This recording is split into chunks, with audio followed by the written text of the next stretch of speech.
Let's get started, get the recording going. All right. I hope you all had a wonderful spring break. Feeling a little bit more refreshed, ready for the last couple of weeks. I'm doing reasonably not well, unfortunately, so I'm not sure how long I'm going to be able to sit in this chair today. I'm going to do as long as I can. We might. I so far I've been able to do at least 40 minutes for my previous two classes, so I'm hoping I'll be able to do at least 40 minutes, maybe a little bit longer, maybe the whole time. We'll see. I've got a horrible muscle spasm that's causing a nerve pinch that's causing migraine headaches. So it hasn't been a great, hasn't been great. Wasn't the spring break I was hoping for, at least. But yeah, so I'll try to go through as much as I can. I'm probably going to cancel my office hours tomorrow, just to avoid computer sitting time. But I can make appointments with people if anyone needs to talk with me. That's not an issue. I just don't want to be sitting there if there's no reason. If no one's sort of scheduled to come in. Unfortunately, I'm really behind on the papers. I was hoping to already be at least some of the way through them. I haven't even started, and I don't even know when I'm going to be able to. So that's going to have to change things a little bit. My guess is probably the last draft is going to be a little bit shorter than the first one, so you won't need quite as long to work on it, basically. Because I don't want you to have to work on it before I give you comments. That's the whole point of this activity.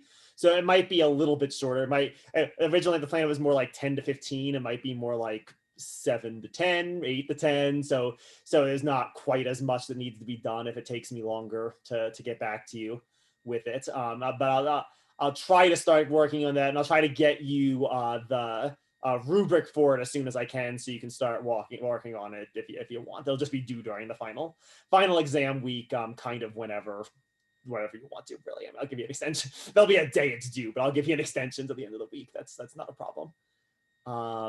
Yeah, so I think that's all the course businessy stuff. Does anyone have any just questions, comments, thoughts about anything before we dive into Kierkegaard? All right, remember you can unmute yourself. You can send questions through the chat. Yeah, and we'll go as long as we go today. And if we need to spend a little bit, finish up a little bit of stuff next time, that's fine too. I tried to make the readings a little bit shorter so that it's not too overwhelming as we sort of wind down the semester. The last of these in-class activities will be next week, next Tuesday will be the last one. And then we'll just sort of start winding down, start winding the semester down a little bit. All right, so let's talk about Kierkegaard. I'm probably also not going to type that much up on the board because that typing is a little bit painful. I'll do it a little bit, but I'm probably more be talking today. So don't hesitate again just to stop if you want me to repeat something or say it again. That's not a problem. Yeah, so Kierkegaard is fascinatingly strange. I hope you all enjoyed it. It's so weird and so different than a lot of the things that we've read so far. He's incredibly important in a lot of different areas. He's the first person that really gets called an existentialist. He's one of the first authors. He never calls himself that. Existentialism is Sartre's name for what Sartre's doing, and Sartre ropes a whole bunch of other people into it. He never calls himself that, but he is indeed incredibly influential, especially on the Christian existentialist tradition, which is reasonably substantial. There's a reasonably large Christian existentialist tradition. Our use of him is going to be predominantly oriented in this class to getting a sense of like religion as a special kind of experience. So far I've given you sort of like, depending on how you count, something like 3 big accounts of religion. We've got Taylor's account of religion, that religion is the sort of orienting human happiness toward transcendent supernatural. We had sort of like some of the stuff we were seeing more in the Islamic tradition, where religion is kind of just is basically political. Religion is just the way in which political rulership sort of like makes itself intelligible to the multitude. Be that making philosophy intelligible, be it making some kind of mystic experience, like Al-Ghazali thought, intelligible. And then we also had sort of related religion as kind of a science of happiness definition. So any science of happiness is kind of would be a religion. We also, though, with the last couple of things we were talking about, Al-Ghazali and the Buddhists, There's also another very common way of putting this: that religion is a kind of experience. Or maybe an epistemic, maybe it's a kind of belief, some sort of loosely epistemic register, where like there's some kind of unique belief state or experiential state that's unique to religion that's not found in other kinds of human activities. And so that's the one I want us to sort of end the semester with, is sort of looking at this possibility. We've seen versions of it in Al-Ghazali. You have these sort of like this sort of Sufi mystical experience, where you sort of come into direct contact with God, and so then can therefore verify things that otherwise you'd be taking on faith. With the Buddhists, again, kind of similarly, you've got this, so again, but they wouldn't call it mystical, but you've got the sort of like meditative practice that produces a certain kind of direct experiential knowledge of the truth of the claims that the Buddha makes. Christianity has its own version of a special kind of experience, but it's not, I mean, there are Christian mysticisms and there's Christian meditative traditions and whatnot, but the main sense in which Christianity tends to posit a special kind of experience is that there's the experience of feeling yourself in a personalized relationship with God. That's what Kierkegaard is all about. And so that's what we're going to be focused on, is his effort to struggle with what could that possibly even mean to be related to something personally that is transcendent or supernatural, if you want to put it that way. But yeah, Kierkegaard, transcendence, a way better term for what Kierkegaard's talking about than anything supernatural, really. What could that even mean to be so related? And like, what kind of experience is it? And the answer is going to be a crazy one that at least the pseudonymous author of our work, I don't know if you noticed this, Fear and Trembling, the author of Fear and Trembling is not Soren Kierkegaard. Now, okay, he wrote it. Right? But who is the author is a man named Johannes de Silencio, a pen name, a pseudonym that he writes under. Johann the Silent. Johann who's not going to say anything and then proceeds to talk at great length. What should we do about this? That's a very good question.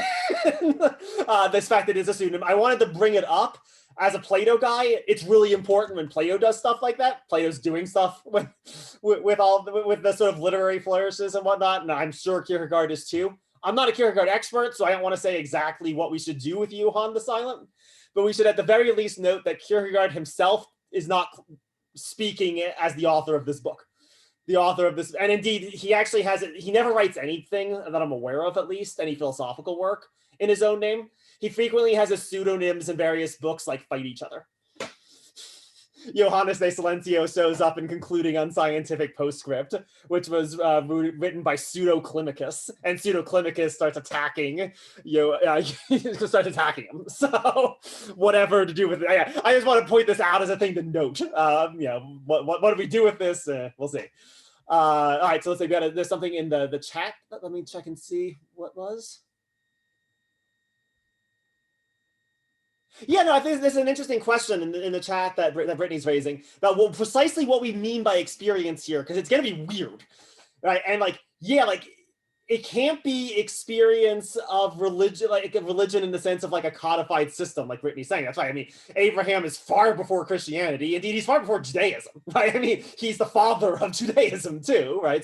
So there is no like none of the, if you want to put it this way, none of the stuff Al-Ghazali was talking about, right? Like, or Al-Farabi was talking about, like the sort of like the religion is kind of like a political activity. None of that can be what Abraham's talking about. And indeed, Kierkegaard's going to really sharply dichotomize it, actually, as we sort of get to, especially next week, but a little bit on Thursday too, we'll start to see this, where Abraham is politically incomprehensible. That's actually going to be, it is impossible to understand Abraham from any kind of political perspective, even any kind of political religious perspective. That's going to be the bizarreness of his faith. So what kind of experience are we talking about here is going to be a puzzle. And why is he thinking of this as a kind of religious experience? Religious in what sense? It really is going to be in the sense of faith. That's going to be something we definitely need to puzzle through. So yeah, I think Brittany's comment is exactly right. Brittany, you also have a hand up. Did you want to? Yeah, go ahead. Yeah, thank you. So I spent, I kid you not, literally 4 hours last night reading through these chapters of Genesis with my family and discussing them. They're kind of, very well versed on the subject matter, far more than I am, Mhm. and having not had any prior experience with Genesis other than what I've heard, Yeah, yeah. casually in the Western world, um, I was just losing my mind for like 4 hours. And then I went on to read Exordium. And is this something that Kierkegaard himself wrote? Yes, yes, those are all his work. My confusion in this is, and I could use some clarity on this. Are these postulating type prose here? Is this meant to instill kind of a questioning nature? Because many of these things that are mentioned are not actually even Oh yeah, in Genesis. yeah. So that's where I'm like, Good. Let's I start there. That's a great place for us to start. Actually, yeah, that's a great okay. place for us to start. So I'm just gonna say Kierkegaard, even though again we should be aware that it's Johannes de Silencio. But whatever. I'm just gonna say Kierkegaard for simplicity. The claim that Kierkegaard is making in this book is that he does not understand Abraham. He doesn't understand it. And not in the sense, and in the sense of being like awed by it, right? Like that's the sense of not understanding. He's awed by Abraham. He's baffled by Abraham, and what he doesn't understand is the story as it's written in Genesis. Because the story as it's written in Genesis to him, he can't imagine being Abraham. Right? And every time he puts himself, like let's say I was Abraham, what would I do? Those are the excordiums, right? Like maybe what I would have done is I would have trembled when I pulled the knife out, right? Or maybe what I would have done is saw myself as a sinner who had forgotten his love of his son, and just been torn by that for the rest of my life. Or maybe I would have, put on the monstrous face and made Isaac curse me rather than cursing God, right? And none of that's what happens in Abraham. Right? None of that's what happens in Genesis, right? I mean, he raises others later on. He raises the possibility, like maybe if I had been Abraham, maybe I would have gone to the top of the mountain myself and killed myself as a sacrifice to God and left my son. All that he can understand all these various things. None of them are what Abraham does in Genesis. And so he finds Abraham incomprehensible. And we're going to see this is actually really important. He's not being facetious when he says incomprehensible. Like that actually is constitutive to the kind of thing that he's talking about here. There is something about it that makes it inexpressible to anyone else.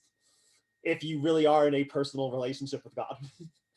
That's where we're going to ultimately be going when we figure out what he means by the teleological suspension of the ethical. But yeah, so all of this is in a sense him.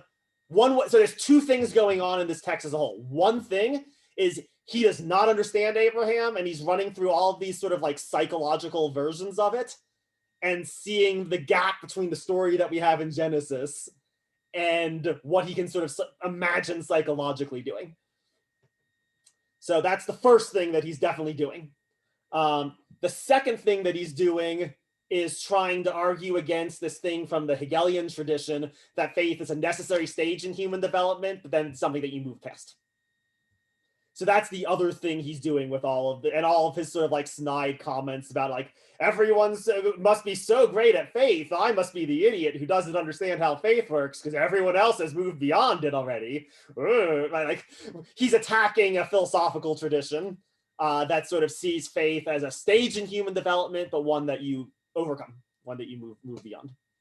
And those two things are going to go together, basically. His claim is going to be that all those people who say that faith is something that you like do and then move beyond haven't figured out what faith actually was. They too don't understand. And as we'll see next on Thursday's reading, all these people who give these like really facile accounts of what it means to say that Abraham is the father of faith, where it's like, oh, he was really obedient to God. That's what it means. Nope, you didn't know what faith meant either, because that's not adequate to this story. Being merely obedient to God is not what this story is illustrating. I mean, basically, we could say like, and again, Kierkegaard is a devout Christian. Right? I mean, he is doing this from the Christian perspective, but his position is that like, if Abraham is the father of faith, faith is something really different than we've been talking as if it was all this time. Faith doesn't just mean believing stuff when common sense tells you not to or something. Yeah, someone in the chat about maybe do something with trust, maybe, but again, it's gonna be a very weird kind of trust even, right? It's gonna be a super strange form of trust too, if that's the way to think about this. All right, good. So how are we doing so far just in terms of the framing? People, any more questions about how Kierkegaard's framing any of this? All right, good. So let's maybe start where he does, actually. We'll just begin where he begins. So let's talk about these sort of three, I'll write this up, just because he basically gives us sort of like three dichotomous pairs that are related to each other, but figuring out precisely how these pairs are related to each other is going to be interesting. So he begins by talking about the relationship between doubt and certainty. Right? And he's saying, all these philosophers these days, he's writing in like 1850, 60, something like that. All these philosophers today, they say we need to move beyond doubt, right? And move beyond it toward what? Toward certainty. We've got Hegel saying that we need to move beyond faith. What do we move beyond faith toward? Maybe reason or knowledge.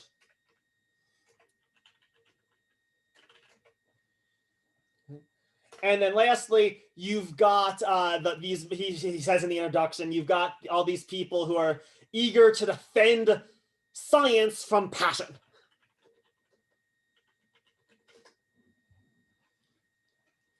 And this basically, if you read other bits of Kierkegaard, so people who took 19th century, for example, where you read a little bit more Kierkegaard, these three dichotomies are the three dichotomies that Kierkegaard cares about. Like this is in all of his writings, Kierkegaard is looking at the relationship between these various dichotomous concepts in an effort to usually in an effort to defend the one that sounds like the thing we should move beyond, right? To defend passion over science, not over science, but at least to defend passion against a certain kind of scientism, maybe. To defend faith against a certain kind of attack against it brought by maybe reason and knowledge. To defend doubt against a certain kind of certainty, attack from a kind of certainty. And the structure of his objection is basically the same in all of these cases. So let's just do the doubt one. The same thing will be true in all three of them. Right? Everyone talks as if they have already doubted. And so that the task is now to move beyond doubt.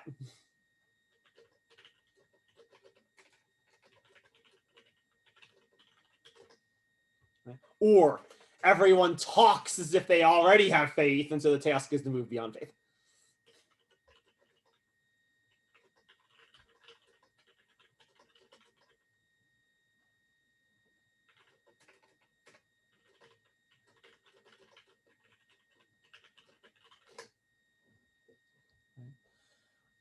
And maybe that's fine if you've already done these things, but the ancients, and again, this is the same structure for all three of these. But the ancients, right, which can mean various things in different contexts. Sometimes when he's talking about the ancients, he's talking about literally the ancient Greeks.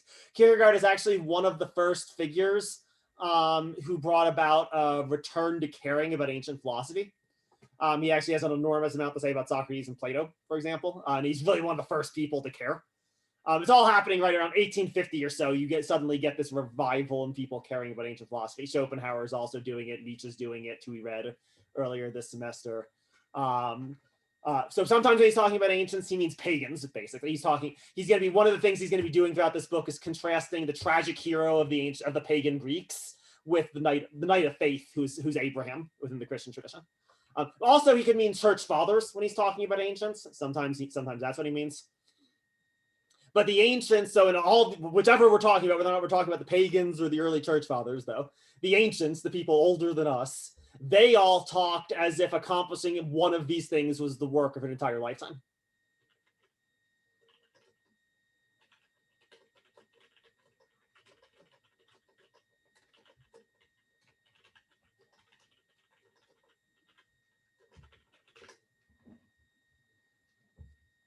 And not just to attain them, but to attain them properly.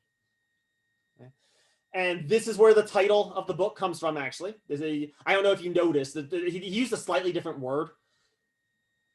The title of this book, Fear and Trembling, it comes from part of the New Testament, where St. Paul says, work out your salvation in fear and trembling, for it is the Lord who works in you, or works within you. Right. For the ancients, right, these are states in which one must constantly remain in anxiety and trembling, he says.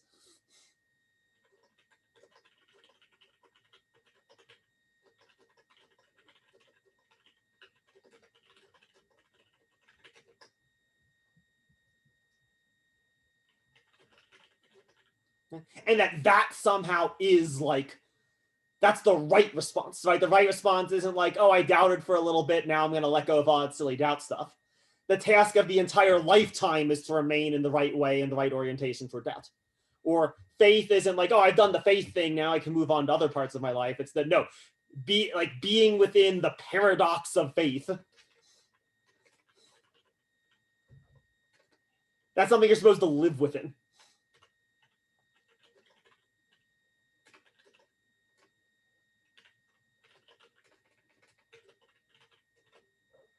Rather than something that you sort of like do for a while, then you grow up and become a businessman or whatever, right? Or like you do for a while and then you like go to the movies, right? Like, no.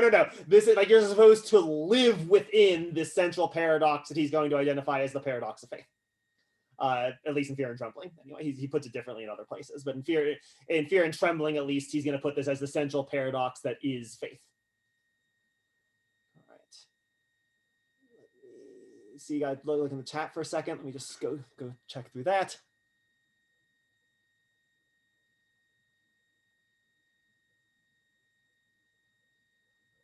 Yeah, so this is going to be interesting. Let's actually talk a little bit about Kierkegaard's actual context a little bit. So let's maybe do a little bit of background to help with this.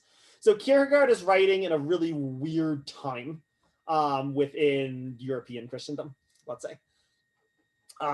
So in terms of the Taylor story, he's writing where secular humanism is an option, right? So we have exclusive humanists now, that's a thing. And certainly amongst the elites, that's a thing. We've also, though, have a whole bunch of these intermediate things, or these sort of weird things in between traditional religion and secular humanism. And so his target is less the secular humanists, actually. It's more these sort of the sort of what we may loosely call the romantic or the idealist tradition, where you have these people who are sort of like, they're interested in preserving maybe some of the accoutrements of Christianity, right? So like in Hegel, for example, who don't ask me about Hegel because we're not going to talk about Hegel. We don't have, no, we're not going to do that. But so in Hegel, for example, like Hegel is constantly using Christian stuff. He's talking about Christian things. He incorporates Christianity within his system. In fact, there's a whole place where like one necessary stage of human development was Christianity. And not only that, like the transition from Catholicism to Protestant Christianity is this necessary stage of human development. But all of these kind of like intermediate things, they don't want to be doing the traditional religious stuff. They want to sort of like see it as maybe useful, see it as showing something, but use it as a springboard to something higher, something new. Right? And so in Kierkegaard, in particular where Kierkegaard's living, it's these people who want to become systematic philosophers. So he's in the Netherlands, where he's writing from. And where you have the philosophy of the day is basically a kind of Hegelianism. And Hegel's what's called the systematic philosopher, which means that he wants to give an account, one single account that's going to be adequate to address everything, right? Including history. That's one of the things that's supposed to be included in when he was talking about the system. That's what this Hegelian system that's supposed to be sort of this totalizing account of everything. I don't know how well Kierkegaard understands Hegel. He actually says that he doesn't understand Hegel particularly well. He also speaks facetiously a lot of the time, so I don't know how good of a reading he's tried to do of Hegel. But Kierkegaard is not a fan of that even as a project. He thinks there's something going on in the traditional religious thing. That's not the most rigorous way I've ever spoken, I know, but like the traditional religious thing, whatever we want to call that, right? Like that's getting lost by these efforts to kind of like move beyond it. Okay? Move beyond it, but still preserve parts of it, right? Still preserve what was true in it. Preserve the love stuff or preserve whatever, preserve the ethic stuff, whatever, right? There's something in the old, unsystematic, mysterious, weird thing that gets lost when you try to make it systematic, rationalist, right? We try, and so he's not against reason. He's not an irrationalist or something like that. But he does think that the effort to treat everything as if reason exhausts it misses things. Right? This is the part of him that why he's influential to the existentialists. There's something else going on that's sort of like this that's prior to our ability to be rational agents. And that's going to be going on with Abraham as well. Again, we're not going to get all of this today, but that's what's going to be going on in Abraham as well. Abraham is sort of illustrating this. The sense in which Abraham is this knight of faith is the sense in which, as Kierkegaard reads that story from Genesis, he is willing to be outside of the system. He is willing to be outside of comprehension, to be outside of the community, to be outside of his personal relationships. The one we're not going to read is Three Problemas. We're only going to read two of them. The third one is actually whether or not Kierkegaard considering whether or not it's fair that he didn't tell either Isaac or Sarah what was going on. So yeah, if you were wondering, that is indeed something. We're going to skip it, unfortunately, but you have the book, so you can read it yourself if you want to read it. But he is indeed that's a problem, and it's a necessary problem. There's something prior to his ability to explain himself to other people. There's something that comes first that he can't explain. Right? And this is when Sartre takes this. This is going to be the grounds of Sartrean authenticity. If you know anything about the existentialists, that's how Sartre's going to use and change what Kierkegaard's doing here. It's not exactly what Kierkegaard's doing, but that's at least related to what there's a kind of you want to put it this way. There's a kind of choice you have to make before you can make yourself intelligible to anyone else. Right? And that's what he's exploring here. That's why our terms are things like passion, doubt, faith. Right? Things that are sort of prior to our ability to know, things that don't replace knowledge, they don't replace reason, they don't replace, he never exactly says that Hegel's wrong. He just says that Hegel forgot that he was a human being in the course of his pursuit of absolute knowing. Right? Maybe God has absolute knowing. Humans only have human knowing, though, and that involves passion, that involves faith, that involves doubt. That's sort of a way we could sort of characterize a little bit his objection to Hegel. If you want to know more about Hegel, don't ask me today. We can try to do it later. Don't ask me today. What Hegel's doing is so weird. I don't think Kierkegaard. I'm not sure how much Kierkegaard even understands what Hegel's doing. In part, that's because Hegel's unintelligible. So it's not even necessarily his fault. But yeah, we're not going to worry about the Hegel side of this today. I just want to give you what he's reacting against, because I think that'll make it clearer what he's saying, or why he's saying the things that he's saying, if you have some sense of what he's arguing against. So how are we doing? Good so far? Yeah, go ahead, Magnus, go ahead. So I guess Hegel aside, what is Kierkegaard's general thoughts on like just the antecedent German philosophy of like transcendental idealism? Yeah, so transcendental idealism. Fichte or Kant. Yeah. So what he thinks about, he doesn't really ever that I've seen draw a clear distinction between Hegel and the other transcendental idealists. What he thinks all of them are doing, and it's interesting, is that, there's a way in which Kant has an interesting sort of dialogue part. I don't think he ever really goes in dialogue with Kant that seriously. At least I've never read it. Like I said, I'm not a Kierkegaard expert, but there's interesting stuff that's been done of putting Kant in dialogue with Kierkegaard, because they're closer in some respects. But his basic feeling of all of the transcendental idealists. So transcendental idealism, for people who don't know, is a major philosophical movement that's basically late 1700s through around 1850 or so.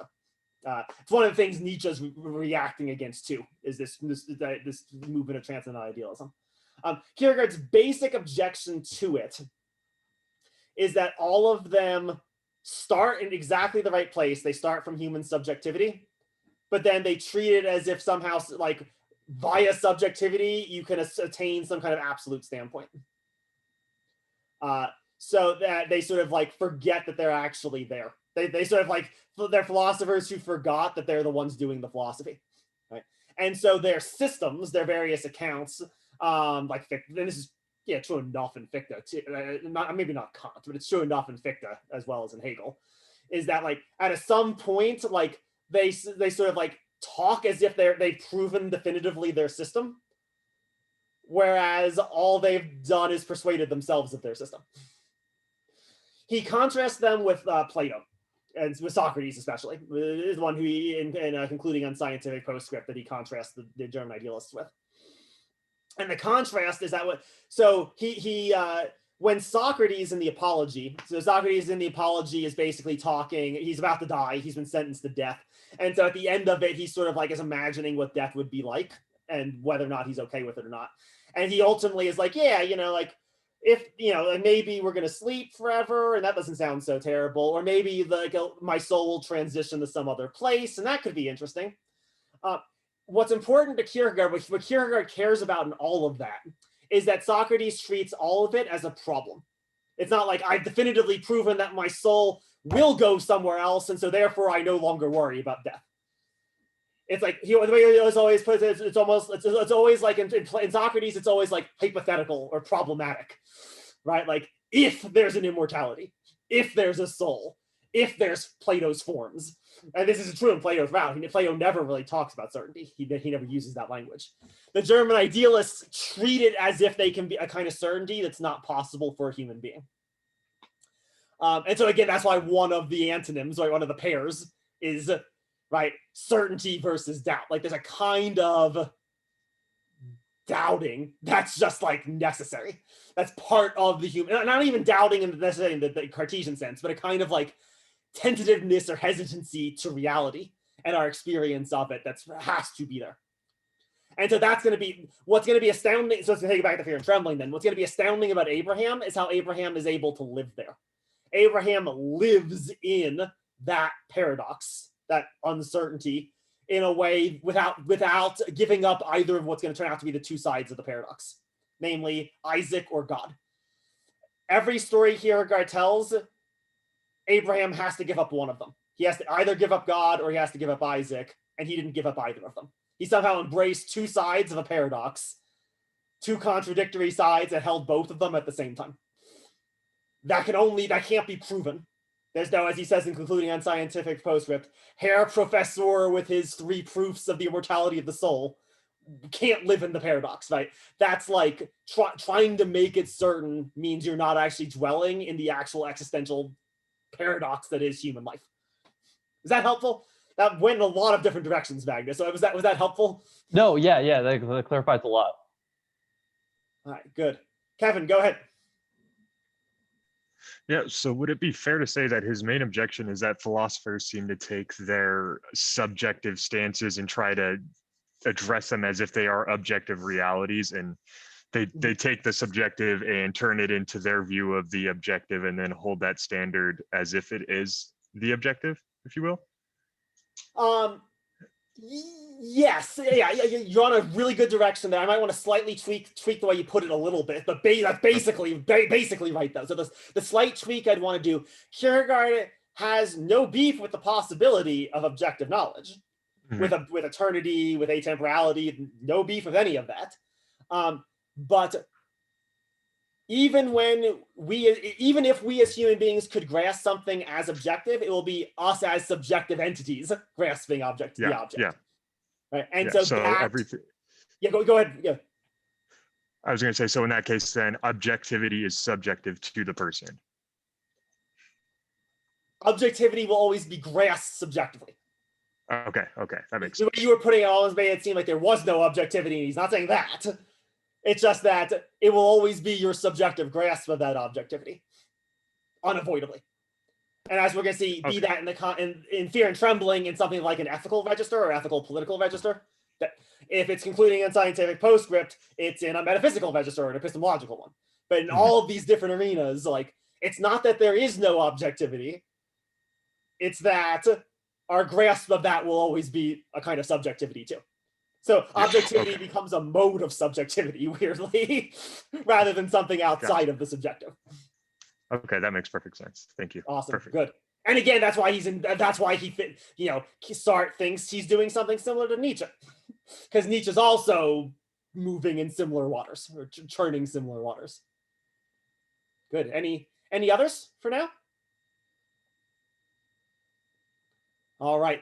One last thing I want to mention, and this actually goes back a little bit to Magnus's question about how this relates to German idealism too. So Kant actually does talk about the Abraham and Isaac story. As far as I know, maybe Hegel does too. I'm not aware of where he does, if he does. But Kant does talk about the Abraham and Isaac story. And Kant, if any of you have read Kant, you're going to find his answer hilarious, and you're going to see why Kierkegaard hates it so much. Kant's answer to the story of the Abraham and Isaac is that Abraham just like wasn't a good enough Kantian, basically. And that he literally says this. This is literally what Kant says in one of the places where he's talking about religion. He says how Abraham should have responded to the voice is he should have said, "I don't know, voice that's talking to me, if you are God. But I do know the moral law within my heart, which prohibits murder, so I will not kill my son." Right? As if like, and we've neatly sidestepped the problem of faith in its entirety, right? We've reduced it to an epistemological problem, right? And then like the solution was ethics. Right? So, there's just an ethical problem, right? So Abraham just wasn't suitably ethical. Right? And so what was the point of the story then, right, as Kant reads it? The whole point of this story is just the sort of like God being like, "No, moron, don't kill people." Right? It's just like God doing an object lesson because humans are too stupid to figure things out for themselves or something, right? Like object lesson, "No, moron, I don't want you to kill people. No killing for me. No, don't do that anymore," right?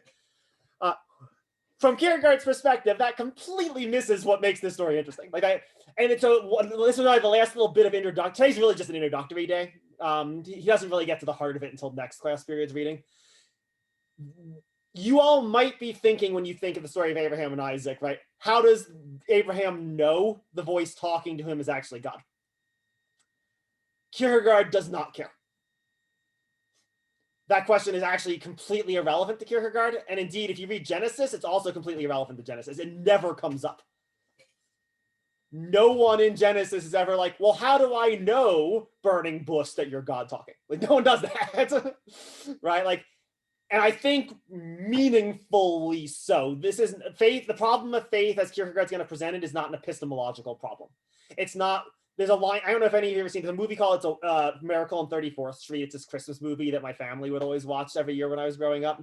And at one point, there's this line in this movie that was actually like, I think, like one of the most like horrible things I've ever heard as a philosopher. And it's the line is that faith is believing things when common sense tells you not to. So it's just like this like insane epistemological standpoint. Like, I'm gonna just believe crazy things, and that's faith. Like, as far as Kierkegaard is going to be concerned, faith is not an epistemological problem. It's not believing things when common sense tells you not to, and it's not even believing things when you don't know if they're true or not. That's just not the issue. The issue is not going to be an issue of knowing or relation to knowing. What is it now? What is it going to be about? That's what we're going to have to see. But it's not going to be about knowing stuff. And you have faith when you don't know things. So, as some of you in your papers have suggested, if you want to say that religion takes place where like it's impossible to know things, Kierkegaard's not on the same page as you. Kierkegaard thinks that knowing or not knowing is not the essence of the issue here. It's not the heart of things. What is the heart of things? A kind of relationship. Faith is something that occurs in a kind of relationship between peoples, or between a personalized God and peoples. We're not interested in, well, I don't know if you're God, so I'll take your word for it. We're interested in, do I trust in this person? That's the kind of faith we're talking about. Do I trust that my significant other is not going to cheat on me? Do I have confidence that they mean what they're telling me? That's the kind of faith we're talking. Faith is a kind of interpersonalness. It's not just not an epistemological problem. Now, there is a kind of experience that relates to being in this kind of personal relationship, and we will talk about that. There's epistemology that follows, but at root, what we're talking about is Abraham's relationship to Isaac and to God. And also Sarah, interestingly. I mean, Sarah's not a super big part of the sacrifice story, but Sarah's a big part of the story Kierkegaard wants to tell in other regards. So his relationship with them, that's where the faith is emerging, and how he is relating to them as people. All right. So I think that's all the introduction I had. So any more introductory kind of questions or framing questions? Anything anyone has with anything I've said so far? Because my guess is I've got maybe 20 more minutes before I'm not able to keep doing this. So I figured maybe let's get into a little bit more into things, if that's good. Good. All right. Okay. So we saw those 3 stories, right? You know, or 4 of them, right? We saw those 4 in the Ascordium, his 4 tellings of the Abraham and Isaac story, right? And all of them, as I've said, that none of these are the Genesis story, right? All of these are like missing things from the Genesis story. But all of them are basically where someone involved loses faith in someone else involved. And that's what Kierkegaard, that's the only way Kierkegaard can imagine the story making sense, and yet that's not what happens in the story, weirdly. Kierkegaard, like, in the actual Genesis story, no one loses faith in anything. The only way that Kierkegaard can make sense of the story for himself, though, is if someone loses faith in something. He's going to call that other option the tragic hero. So the tragic hero is someone who sacrifices something for the sake of something else. That's how Kierkegaard's going to read the tragic hero in the next reading, right? And so all of those various versions of the stories, right, are variations where Abraham becomes a tragic hero, right? So in the first one, right, where basically Abraham, like, he's trying to persuade Isaac that this is for the best. He can't persuade Isaac, and so instead he like puts on this like monstrous mask where he's like, no, I'm not doing this because God told me to. I'm doing this because I'm a monster, right? So he's trying to get Isaac to sacrifice his relationship with his father for the sake of Isaac's relationship to God. Makes sense, right? So Abraham's like, I'll make myself the bad guy so that my son and God, they remain on good terms. Right? Is that a tragic? That's certainly a tragic situation, right? But it's an understandable one. We can like applaud maybe Abraham for making that choice, or maybe we can critique him for it, but we can understand it, Kierkegaard thinks. Similarly, maybe Abraham is able to get through this experience. The Kierkegaard loves repeating the actual biblical language is that God is tempting Abraham. And we're going to need to figure out what possible sense making you sacrifice your son is a temptation. Unless you're like a psychopath, I guess, right? But like I said, we're assuming that Abraham is not a psychopath, right? Like, what kind of temptation is this? What sense does that make? Well, we're not going to get that today, but we keep that in the back of your mind. There's a reason the book keeps emphasizing the Dutch word that Kierkegaard's using there, because it's actually a super weird word in this context, but it actually matches the Hebrew. So, okay. One way that he could survive the temptation is perhaps if he just loses his joy. What he sacrifices is his joy in life, right? So he like sort of mechanically maybe goes through like, I do a God, maybe this would be Kant or something, right? Like, I do what the moral law demands me, and I do what God demands that I do, but I can't take joy in anything anymore because of sort of the trauma of the experience. Again, an understandable reaction, but literally the opposite of what Genesis says. Like, at the end of this story in Genesis, like, everyone, and this is so bizarre to think about, like, everyone in the story, including Sarah and Isaac, are thrilled, right? You could imagine maybe like Abraham and God being thrilled, right? But then Isaac's like, this was great. This was like I'm thrilled with how my day went. And even more so, Sarah, who wasn't even there, her being like, what now? You went and did what? I'm sorry. Come, you didn't even tell me we were doing it. Come again? What was this? Right? Like, but no, everyone is joyous at the end of the story. Everyone talks as if they're even happier than they were before. And Kierkegaard can't understand how what?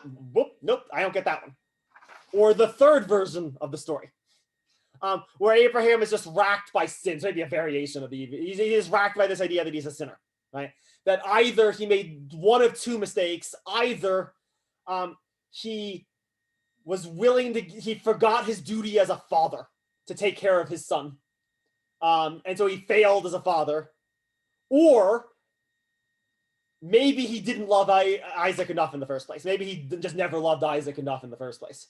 And both of those would be irredeemable sins, right? Both of those would be, he'd be an irredeemable sinner at that point. Again, what he actually does is the exact opposite. He's like, this is great. I'm not a sinner at all. Everything's perfect. And again, if you're thinking like, this sounds crazy, isn't he just like a crazy murderer who nearly killed his son because of the voices? Don't worry, Kierkegaard's going to consider that possibility too. That's coming next. That's coming on Thursday, right? That either Kierkegaard is doing something incomprehensible or he's just a common murderer. Okay, and then the last story, right? Maybe Isaac is the one who loses faith, right? Maybe God and Abraham are good, but Isaac's like, what the hell, guys? why was I? Why am I part of whatever crazy thing is going on between the two of you, right? Why'd you rope me into this? Why did I nearly get stabbed for the sake of this? Right? And just none of that happens. He doesn't offer himself up as a sacrifice, right? And it's like nothing. The story, like, I mean, and Kierkegaard really cares that like Abraham left early. But he left early for the sacrifice as if he was going to a celebration, going to somewhere he was looking forward to being, right? That Kierkegaard, that Abraham is described in Genesis as like having like his son, getting his son like even more, his son like loving his son even more after this experience, and loving God even more after this experience somehow. Right? Like, and that's supposed to be the puzzle of all of this, right? Like, I mean, maybe this is too simplistic of a way of putting it, but like, it seems like someone has to be traumatized by all of this, right? Like, see, Abraham's traumatized, Sarah's traumatized. Like, someone has to be traumatized in all of this, and yet that's not the story. Straightforwardly, the story that just doesn't happen in the story. No one is traumatized by this. Everyone is more confirmed in their faith than ever. And Abraham can now truly be called the father of all faith. Right? Not Moses, because Moses, loses his faith at one moment. Right? Not, not obviously Adam or Eve, right? Like Abraham is the father of faith and the rebirth of humanity. Through this story, like this is the story that is the rebirth of humanity. It's the third covenant, the covenant between God and the Jewish people. Right? And that's the meaningful one, right? The first covenant depends on how you count these covenants. There's different ways of counting them, but the first one is basically the mark put on Cain. That Cain is not to be killed. The second is that God shall not destroy the world again with Noah. And then the third covenant, the most important one, is between Abraham, his family, and God. Right, and so as Brittany brought up in the chat, like there's a whole political thing going on here too. God has promised that Abraham's line will be the line that gives birth to a mighty nation. Right. I don't know if God is like, yeah, kill your son. You might think he changed his mind though, right? Like, or like if God had been like, LOL, JK. Right? Like, yeah, right. Like, and again, like, there's ways that Kierkegaard could imagine Abraham not giving up on God as a result of that. Right? Like, so maybe Abraham's like, yeah, so let's go through some of the parts of the story, right? What part of the crazy thing in this story is that Sarah and Abraham are in their hundreds when they give birth to Isaac. Right? And God said when he's like in his 20s, like your progeny are going to be like the founders of a mighty nation. And he's like in his hundreds waiting for that to happen. Right? And Sarah is in her hundreds waiting for this child to be born. And so Abraham, Kierkegaard's like, yeah, you can imagine Abraham being like, God, you told me this thing, but maybe situation has changed. Maybe you meant it in some kind of metaphorical sense. You don't mean I'm going to literally have children. Maybe you meant that I'm going to have metaphorical children. Or maybe my wisdom or something will be children. So yeah, don't worry. I don't hold it against you that I didn't get the son that I've always wanted and that Sarah has always wanted. I don't blame you for it. So I'm gonna, I'm gonna give up my hope for the world, right, for this worldly son, for you. Right? This is going to be what he call in the night of infinite resignation, or to be a characteristic of the tragic hero. The tragic hero gives up their particular circumstances, their particular happiness for the sake of a higher eternity, for a higher happiness. Maybe Kierkegaard could have done that. We would understand it. But that's not what he does. He's 100 years old and being like, any day now, that kid's coming out. Any day now, this kid's gonna get popped up, even though it's impossible. And that's the paradox. So all we're gonna do today is walk up to the edge of the paradox. We're not gonna fully jump into it, but I want to at least walk up to the edge of the paradox. So there are three things that go into a person being great or a hero. So this now we leave the excordium behind, and we're at the last thing I had you read the eulogy. So this is all stuff from the eulogy. So there are three things that go into the greatness of a person.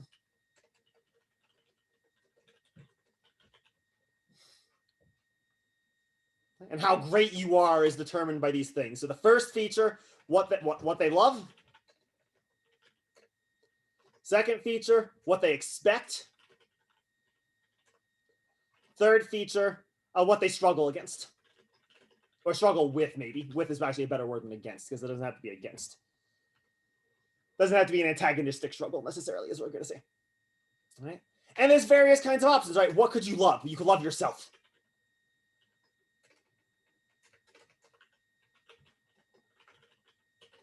Or maybe you love your nation.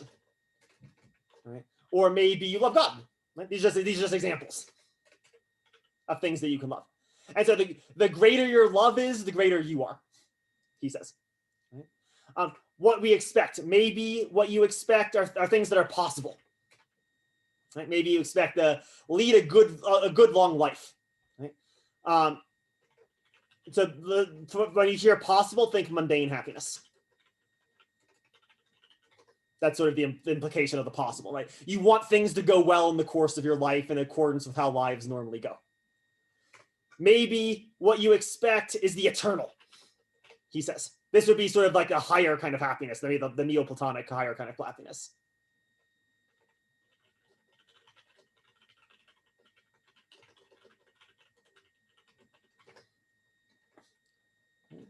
And that would be better, right? That's higher, that's better. You'd be greater if you did that. Or, he says, maybe you expect the impossible.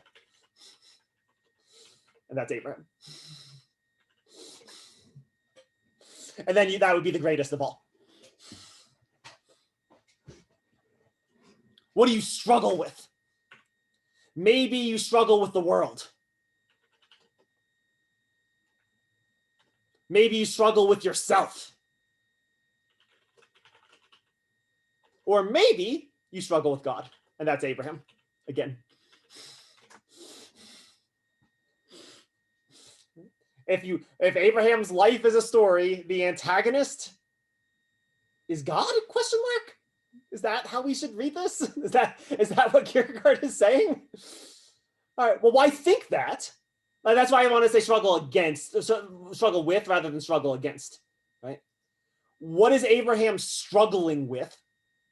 He is struggling with what God has told him to do. That doesn't mean he's fighting against it, right? He's not like resisting it. But he's actually just struggling with having been told it, weirdly, right? You're told, Abraham, leave your home, go to this new land. And so he does it. But it sucks. He's a stranger in a strange land, doesn't know anyone, doesn't have any kin. And so what does God mean commanding me here? God says, your children are going to be these great rulers of a new nation, this mighty kingdom, right? Great, fine, but yet you don't. So he's 50, still doesn't have them. And so somebody asked in the chat, what's the importance of this? The importance is you can't have kids when your wife. We can't have kids with your wife when your wife is in her 60s. Or her 70s, or her 80s, or her 90s. It's no longer possible. And yet, God said that it was going to happen. And so he must struggle with that. He must reconcile those two things. God's saying, you will have this child. And it wasn't like, when God said it, it wasn't like you're going to have a metaphysical child or a metaphorical child, right? Like you and Sarah will have a kid. Right? And then he's 50, and they still hasn't had the kid. And he's 60, they still haven't had the kid. And you can imagine someone being like maybe God was kidding, maybe I misheard, making an epistemological problem. Maybe I just misheard God. Maybe that's not what God meant. But nope. He has faith in what seems to be impossible. That Sarah will bear a child when she's literally 100 years old. And then lastly, he gets the kid. he's 120 now, I think, right? They're super old at this point. He gets the kid, the miracle child, and God's like, you must sacrifice Isaac, who you love more than anything else. But God never took back and by the way, he's going to be the heir of a mighty nation. And so again, it's not that he's struggling against God, he's struggling with what God has told him, right? How to reconcile all of the things that he's been told by God throughout his life, how to put those things together. That's what I mean when I say struggling with God. Right? Not struggling against God, struggling with God. In all of these cases, there's a couple hands and stuff. I'll give you. I just want to do one more thing, and then I'll go to the hands and stuff people have up. There are really noble, great people who do basically the second option in all of these cases. Basically, the second option in all of these cases is going to be Agamemnon from the Euripidean tragedy called Iphigenia at Alice. There's a Greek tragedy where Agamemnon is also commanded by a god to sacrifice his child. Iphigenia, it's a daughter in that case, Iphigenia. And so Kierkegaard is going to want to contrast how Agamemnon deals with that situation, which is going to be the tragic hero. Agamemnon is the tragic hero, from how Abraham deals with himself being in that situation. And basically what it's going to turn out with is that Agamemnon does the second of all of these. Agamemnon chooses the second of all of these options, basically, the slight step down. And I'm actually going to ask you to not read this tragedy because it's long, but read at least like a Wikipedia summary of what happens in Iphigenia at Alice, because that's going to be a really big part of what Kierkegaard's trying to say about part of why Abraham's incomprehensible. Basically, Agamemnon is terrifying, but understandable, and Abraham is going to be incomprehensible. He thinks. Like more terrifying even than Agamemnon murdering his daughter, because Agamemnon does kill his daughter, because you can understand why Agamemnon does what he does. Kierkegaard thinks you can't understand why Kierkegaard's doing what Abraham does what Abraham does. All right, so let's go to some hands and I'll read through the chat and make sure I haven't missed anything. Brittany, go ahead. I'm not sure how terribly important this may or may not be, but I know that I think it was in the first chapter that we read, like 12, that it was established that Abraham's father lived to be 205. So I'm kind of baffled as to why they keep referring to themselves as so incredibly old, only at around the age of 80 to 100. Yeah. It seems like historically there's lots of life left, but at the same time, like their children and grandchildren seem to have, died around, I think some of them were around 170, one was 130. So clearly there's a very steep decline in longevity. So I'm like, did they have some kind of cognizance that was coming down the pike? That seems to be kind of like some divine insight, if so. So why do they keep referring to themselves as so old? I don't know, maybe I'm getting hyper fixated. It's all right. No, there's something interesting going on here. So just biblically, we sort of seem to be doing like a transition from an age of heroes to an age of men, basically, right? So the lifespans have been going down from, and you actually read Genesis and it's nuts. Like Genesis is not the version of Genesis that you probably heard in Bible school. Like literally, like there's a passage where like angels banging a bunch of humans and give birth to like a bunch of half-breed angel heroes that are like running around and waging wars. So it's weird, right? But I don't think any of that side of it is super relevant for the story that's going on here. I think the sense in which they're old is the sense in which Sarah cannot have children, however long the lifespan is. Menopause seems to be setting in at roughly the normal time. That's the thing that's being, and also like as men, they at least based on ancient medicine, they thought men could, and this modern medicine would bear this out too, that men are less able to have children as they get older too. That's what's being emphasized. They're past not the age of how long they should be alive, they're past their age of potency. That neither of them should be able to make kids anymore. That's what I think is being emphasized within talk of how old he is. He's reached an age where he should not be able to do any longer what God said he was going to do. And so it makes everyone else might doubt, but it would also make sense for him to be like, maybe go epistemological with it. Maybe I misheard God. Maybe God meant, maybe I didn't interpret what God meant correctly when he said this. The insane paradoxical faith of Abraham is that he's going to simultaneously say, yes, of course I can't have kids. And yes, of course, God is going to give me a child with Sarah. Both, not denying. That's why it's, what does he expect? He expects the impossible, not the eternal. He expects the impossible. He expects that he will sacrifice Isaac, and Isaac will be the father of a new nation. He will sacrifice Isaac to God. He will give up what he loves most, and that God will give it to him. Like, because when God says, I will give you a son, right, that's not a temporal is. It's not like I'm going to give you a son at some time, but not at others, right? When God says, because God's eternal. When God says, I'm going to give you a son, that's like for all time, right? So God taking the son back has to just mean I'm going to be given the son again. And does that mean like we're going to get pregnant again? Nope, it's Isaac. I'm going to kill Isaac and get Isaac back. And you're like, well, that's insane. Both of those things can't be true. Yes, you understand the problem. you understand why Kierkegaard cannot understand Abraham, right? Because Abraham seems to genuinely expect the impossible to happen.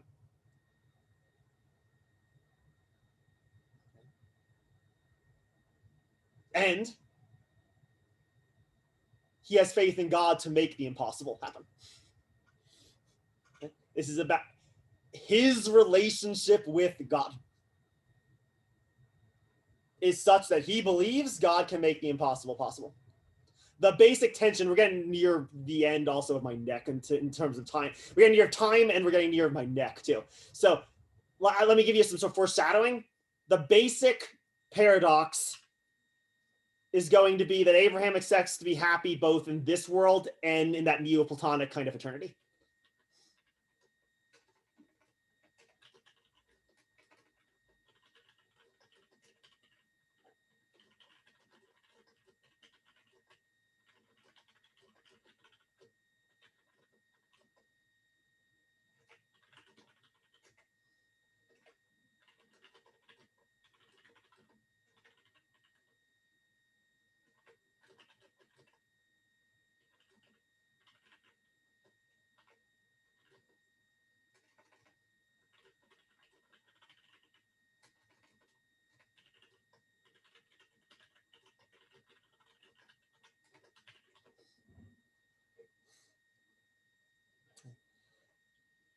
All that Neoplatonic stuff I was doing at the beginning of the semester, or not in the middle of the semester, I guess, a couple weeks ago.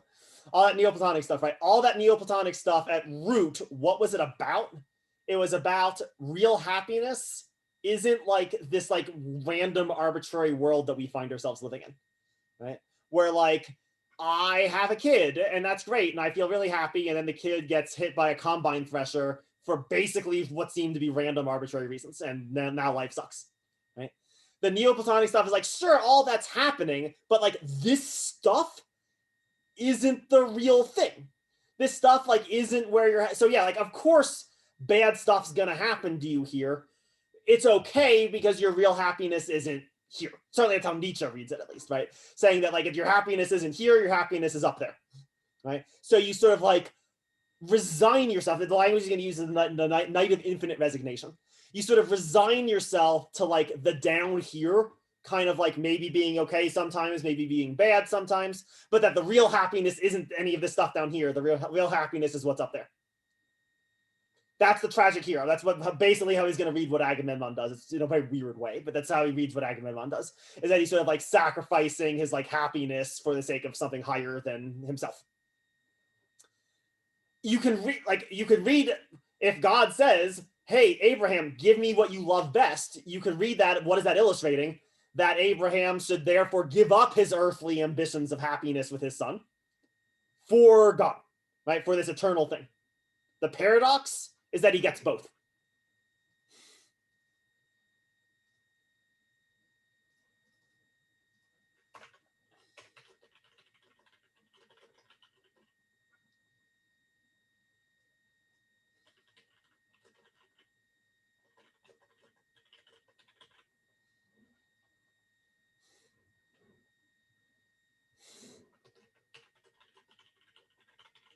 And that seems impossible.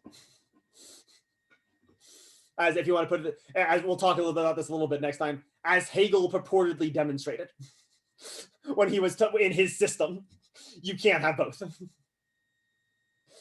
You can't get both. You have to choose one or the other. What is the paradox of the Christian faith? That God can get you both. Because, okay, I'll end here. Kierkegaard doesn't actually go into this, but do any of you know what the actual Christian interpretation of the story of Abraham and Isaac is? Yeah, Magnus, go ahead.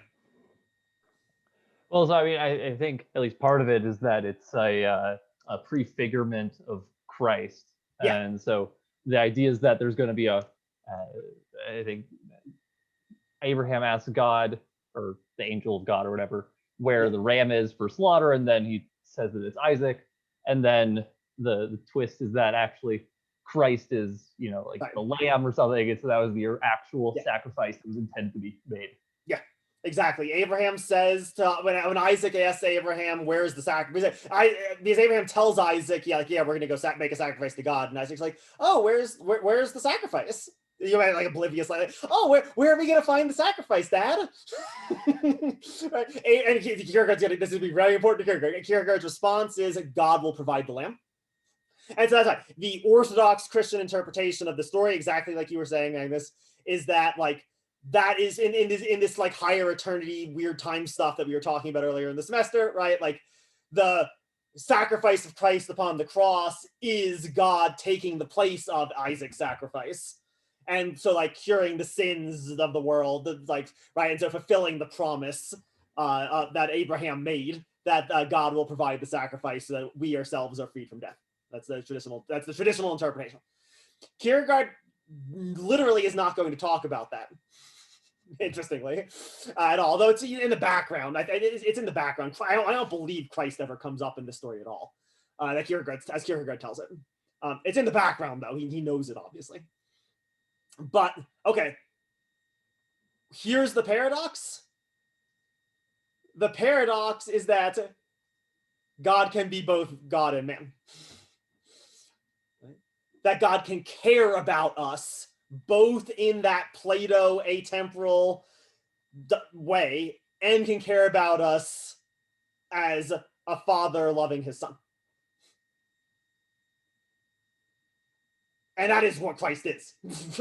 Christ is the God that is also we can relate to as one of us in some sense. The kind of personalized relationship toward God that Kierkegaard is going to be describing in this thing, that is supposed to be the unique kind of religious experience. Not having there be a Neoplatonic one or whatever, or forms, fine. You can have all that and not be related to them in the right kind of way. There's a kind of experience of yourself as being related to God as a dude, because Christ is a dude. Like, it's weird to say, but Christ is a dude. He's also God, but he's a dude. And so therefore you can relate to him both as a dude, this level, and as God, the eternal level, without contradiction and without having to sacrifice one for the other. For Kierkegaard, that's the central paradox of Christianity, and it's the religious experience that gets lost when you do the other kinds of philosophical God talk. Or what the Buddhists are doing, or what maybe even what Al-Ghazali is doing, right? That's what's lost. You lose this personalized relationship to God. All right. So all of this was just set up. We haven't actually done anything yet. I haven't actually really even introduced the paradox yet. This was just trying to give you a rough sense of why he's saying Abraham is so incomprehensible. Did we do okay? I've had a kind of a blazing headache for the last 15 minutes. So if not, let me know. Let me know if I should repeat anything we've been going over. Yeah, I can put the board back up. Absolutely. Yeah, that's not a problem. But yeah, so I think unless anyone wants to hit anything else right now, I think this is a decent place to end our first day with Kierkegaard. Because again, our goal is to work our way into the paradox. We want to go back to the initial stuff we were talking about, right? Our goal is to not think we've already understood faith, to get lost in the paradox that faith is supposed to be.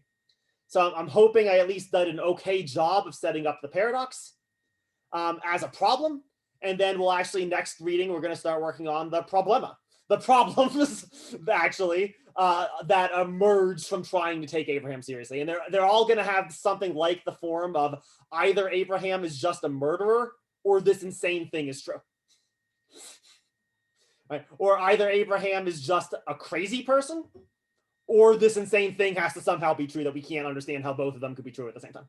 That's going to be the pattern for the so keep an eye on this pattern for the next time. It's basically either Abraham's just nuts or something impossible has to be true. And that's the paradox of faith. Because Kierkegaard remains open to the possibility you could just not be a Christian, right? Like you can, one possibility could just be like, oh, he was just nuts, right? Like he just like was hearing crazy voices and killed his son, and you just shouldn't do that. And that's what the pagans did, basically. That's basically Kierkegaard's reading of the pagans, who actually Kierkegaard has enormous respect for the pagans. He thinks the pagans are far more sophisticated than most of the people calling themselves Christians. he thinks the pagans went far farther than most people who call themselves Christians ever go. But they don't go the last step. They don't do the last thing. And so if Christianity is just false, there is no the last thing. It's a paradox in the sense of a contradiction. Or if Christianity is true, we have to live in the paradox, though. Those are the options we're sort of going to be left with. All right. I think I'm going to call it here. I hope this was good. Send me an email or whatever. Like I said, the last 15 minutes have been a little headachy. So if I haven't been making much sense, send me an email or whatever about where you lost things, and I can try to repeat anything that's relevant. The next meeting is long, but we're not going to hit all of it, and the last meeting is going to be super short. Basically, I just needed you to do all of the next reading, even though we're not going to talk about all of it next time. Yeah, we'll have time to go a little bit slower. This was all just introductory. We can go a little bit slower through the text next time. All right. Thank you all very much. Hopefully I won't fall downstairs anymore because of the muscle relaxers I were on. And so I'll feel better by the next time we meet. Yeah, I will see you all on Thursday. Have a good one.